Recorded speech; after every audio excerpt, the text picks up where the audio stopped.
हाय दोस्तों, नमस्कार। मैं Satyendra Singh, Nahar Singh electrical knowledge channel पर आपका स्वागत है। दोस्तों, आज लेके आए हैं सीलिंग फैन। ये बहुत ही ज़्यादा आवाज़ कर रहा था, चक चक के साथ बहुत ज़्यादा आवाज़ कर रहा था। तो दोस्तों, सीलिंग फैन का आवाज़ करने का जो मुख्य कारण है वो यही है, या तो इसके बेरिंग जो हैं वो जाम हो चुके हैं या फिर इसकी जो शाफ्ट है वो ख़राब हो चुकी है। दोस्तों, सबसे पहले इस फैन को अपन खोलते हैं, लेकिन खोलने से पहले दोस्तों ये मैंने मार्क कर लिया है। खोलने से पहले आप मार्क जरूर करें। बिना मार्क करे आप सीलिंग फैन को ना खोलें, या किसी भी मोटर को बिना मार्क किए नहीं खोलना चाहिए। और दोस्तों, इसमें 3 वायर निकले हुए हैं और फैन में कईयों में 4 वायर निकलते हैं कनेक्शन के लिए, कईयों में 3 निकलते हैं। तो ये 3 और 4 का क्या जो सिस्टम है वो भी मैं आपको डायग्राम के माध्यम से समझाऊंगा। तो इनमें 3 वायर निकले हुए हैं। इनमें ये मेरा कॉमन है, और कॉमन का मतलब सप्लाई जो है वो एक रेड पे लगेगी और दूसरा मेरा ब्लैक पे लगेगा। तो ये सप्लाई कैसे और कहाँ दी जाती है इसका भी मैं डायग्राम के माध्यम से आपको कनेक्शन पूरे समझाऊंगा सीलिंग फैन के। तो दोस्तों, सबसे पहले इसमें जो फॉल्ट है वो जाम होने का है। ये जाम हो रखा है अच्छी तरह से। तो इस फैन को सबसे पहले अपन खोलते हैं, उसके बाद में देखते हैं कि इसमें क्या फॉल्ट है। दोस्तों, फैन को खोलने के लिए मैंने 3 स्क्रू जो हैं, तीनों स्क्रू इसके खोलिए हैं और इसको ओपन करते हैं। अब दोस्तों, मैंने फैन को खोल लिया है और खोलने पर मैंने इसके बेरिंगों को देखा है, तो ये बेरिंग बहुत ही जाम हो रखे हैं। और नीचे वाला जो बेरिंग है, इसमें 2 बेरिंग होते हैं दोस्तों। एक ये ऊपर वाला जो होता है ये 6202 है, और नीचे वाला दोस्तों ये 6201 है। और दोस्तों, इसको देखिए, इसका रोटर जो है वो भी देखिए, इसका बहुत ही टकरा रखा है। ये जो आवाज आ रही थी, ये बेरिंग खराब होने के कारण ये जो रोटर स्टेटर जो है ये रोटर के टकरा रहा था, इसके कारण से इसमें बार बार आवाज आ रही थी। तो दोस्तों, हम जो है बेरिंग पुलर की सहायता से ये बेरिंग पहले बाहर निकालते हैं और उसके बाद में इसमें नया 6201 का बेरिंग जो है वो डालते हैं। और ऐसे ही इसको 6202 का जो बेरिंग है इसको उल्टा करके और इसमें जो सुमा के द्वारा इसको या पेचकस के द्वारा इस बेरिंग को निकाल लेंगे। सबसे पहले में अपन निकालते हैं बेरिंग पुलर के माध्यम से 6201 के बेरिंग को। दोस्तों, मैंने बेरिंग पुलर लगा लिया है और यहाँ पे मैं इसको अब कसता हूँ। तो जैसे ही मैं इसको कसूंगा तो ये मेरा बेरिंग बाहर आ जाएगा। दोस्तों, मैंने ये खराब बेरिंग जो है 6201 का ये मैंने निकाल लिया है। ये मार्केट में आसानी से ही मिल जाता है दोस्तों। ये सिर्फ 20-50 रुपए के दोनों बेरिंग आ जाते हैं। 50 रुपए का सेट आ जाएगा 6201 का और 6202 का। दोस्तों, आप बेरिंग खरीदते समय इनको अच्छी तरह से देख लें, ये बिल्कुल भी हिलने नहीं चाहिए। आप बेरिंग खरीदते समय ध्यान रखें, या तो SCH के बेरिंग लें या फिर आप NBC के बेरिंग लें, या KG के भी ले सकते हो आप। दोस्तों, ये 6202 का ऊपर वाले टॉप में से बेरिंग निकालने के लिए मैंने ये नट का प्रयोग कर रहा हूँ। ये नट जो है यहाँ पे लगाता हूँ और हैमर की सहायता से इसके ऊपर हल्के से चोट मारता हूँ तो ये बाहर निकल जाएगा। दोस्तों, मैंने बेरिंग निकाल लिया है। ये अपना बेरिंग निकल गया है और इसमें मेरे पास नया 6202 का बेरिंग है जो मैंने मार्केट से अभी ख़रीदा है। SCS का बेरिंग है। इसको मैं डाल देता हूँ वापस।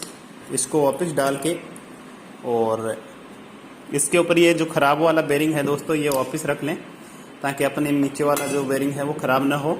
और इसके ऊपर बराबर से अपन चोट मारते हैं। चलो दोस्तों, मैंने ये नया बेरिंग लगा लिया है। इसके ऊपर पुराना बेरिंग लगा के मैं देता हूँ।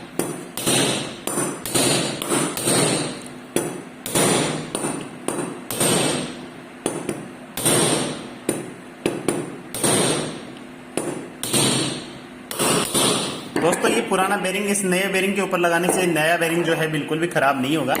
और इसको फिर अच्छी तरह से कपड़ा की सहायता से पोंछते हैं। ये मेरा नया बेरिंग डल चुका है। चलो दोस्तों, मैंने 6202 का बेरिंग इसमें सीट में अच्छी तरह से बैठा दिया है। अब मैं 6201 का जो बेरिंग है वो नीचे वाले टॉप में मैं अच्छी तरह से बैठा देता हूँ। इसके ऊपर खराब बेरिंग लगा लेता हूँ। ये दोस्तों, अच्छी तरह से मैंने ये 6201 का बेरिंग अच्छी तरह से सेट कर दिया है और साफ कर ये मैं अच्छी तरह से इसको फिर से साफ कर देता हूँ।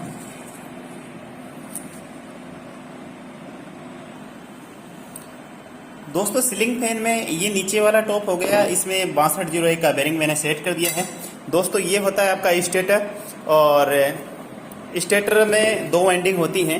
अंदर वाली जो होती है वो स्टार्टिंग वाइंडिंग होती है, बाहर वाली जो होती है वो रनिंग वाइंडिंग होती है। तो इनके कनेक्शन करने के लिए क्या करते हैं, यहाँ आप अच्छी तरह से देख पा रहे होंगे, एक बाहर वाली रनिंग का एक वायर और स्टार्टिंग का अंदर वाली का एक वायर, दोनों को मैंने कॉमन करके रेड वायर जो है उसको कनेक्ट कर दिया है दोस्तों। और एक वायर और देख पा रहे होंगे आप अच्छी तरह से, ये ब्लैक वाला जो वायर है वो रनिंग के साथ कनेक्ट कर रखा है, और एक येलो वाला जो वायर जो आपको दिख रहा होगा वो अंदर वाली स्टार्टिंग वाइंडिंग से मैंने कनेक्ट कर रखा है। तो दोस्तों वैसे तो वायर जो होते हैं कनेक्शन के लिए 4 वायर निकलते हैं, कि एक ये वाला रनिंग के 2 निकलेंगे, एक और दूसरा ये रहा, और 2 ही आपके स्टार्टिंग के, एक यहां से निकलेगा, एक यहां से निकल रहा है। तो 2 आपके निकलेंगे स्टार्टिंग के, 2 निकलेंगे रनिंग के। लेकिन दोस्तों क्या होता है कि 4 वायर निकालने में वायर जो है एक्स्ट्रा लगता है, इसलिए क्या करते हैं कि यहीं पे अंदर ही एक रनिंग का एक स्टार्टिंग का जो तार है वो कॉमन कर देते हैं, और कॉमन करके 3 वायर ही पंखे की स्टेटर के बाहर निकालते हैं। चलो दोस्तों वापस से इसको फिट करते हैं। तो इसके लिए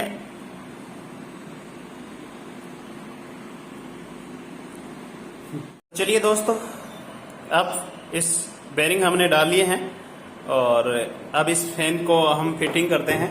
तो फिटिंग करने के लिए मैं सबसे पहले दोस्तों स्टेटर को यहाँ पे रख लेता हूँ, और स्टेटर को रखने के बाद में जो ऊपर वाला टॉप है वो मैं डाल देता हूँ इस स्टेटर में, और इसको सेटिंग कर देता हूँ मैं अच्छी तरह से दबा के। हमने स्टेटर को जो है रोटर के अंदर फिट कर दिया है, अब सिर्फ ऊपर वाला टॉप लगाना बाकी है, उसको भी लगाते हैं अपन। दोस्तों हमने धीरे धीरे बारी बारी से तीनों नटों को बराबर कसा है, किसी भी एक नट को ज़्यादा नहीं कसना है आपको, तीनों नटों को बराबर बराबर कसना है हल्के हाथ से। अगर एक नट को ज़्यादा कस दोगे, उठाने में, अगर एक नट को ज़्यादा कस दोगे आप तो पंखा जो है एक बिल्कुल जाम हो जाएगा, बिल्कुल भी नहीं घूम पाएगा। चलो दोस्तों इसको हमने बिल्कुल अच्छी तरह से बेरिंग लगा दी है, बिल्कुल फ्री घूम रहा है। तो इसके कनेक्शन बता देता हूं मैं आपको। तो दोस्तों हमने कैपेसिटर लगा लिया है, और कैपेसिटर के दोनों वायर जो हैं वो एक येलो पे आपको कनेक्ट करना है, येलो वायर पे कनेक्ट करना है, और दूसरा दोस्तों आपको ब्लैक पे कनेक्ट करना है।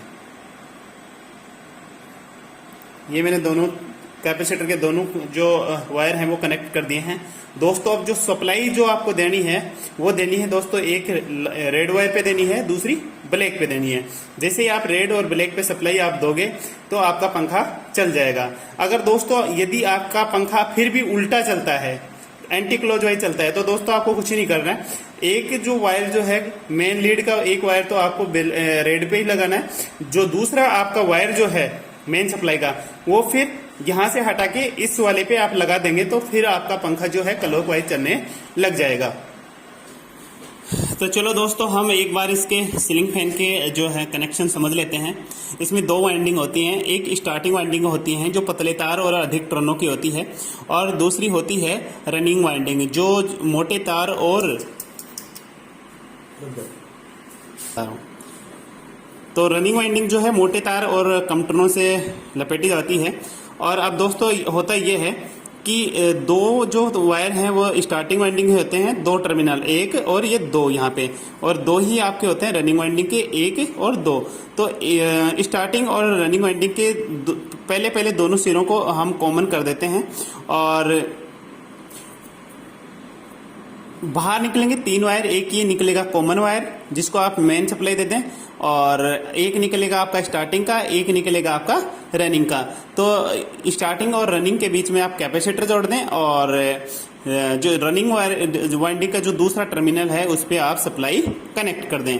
दोस्तों ये भी एक दूसरा डायग्राम, इससे भी आप समझ सकते हो कि सर पंखे में कईयों में 4 वायर निकलते हैं, कईयों में 3 निकलते हैं। देखो दोस्तों, होते 4 वायर ही हैं, 2 स्टार्टिंग के होते हैं, 2 रनिंग के होते हैं। लेकिन होता ये है कि पंखे के अंदर ही स्टार्टिंग और रनिंग के 2 टर्मिनल आपस में कनेक्ट कॉमन करके एक वायर कॉमन निकाल लिया जाता है, और एक रनिंग का और एक स्टार्टिंग का बाहर ये निकाल के, और रनिंग और स्टार्टिंग के बीच में एक 2.5 माइक्रोफेड का कैपेसिटर जोड़ दिया जाता है, और रनिंग के दूसरे टर्मिनल पर न्यूट्रल सप्लाई कनेक्ट कर दी जाती है।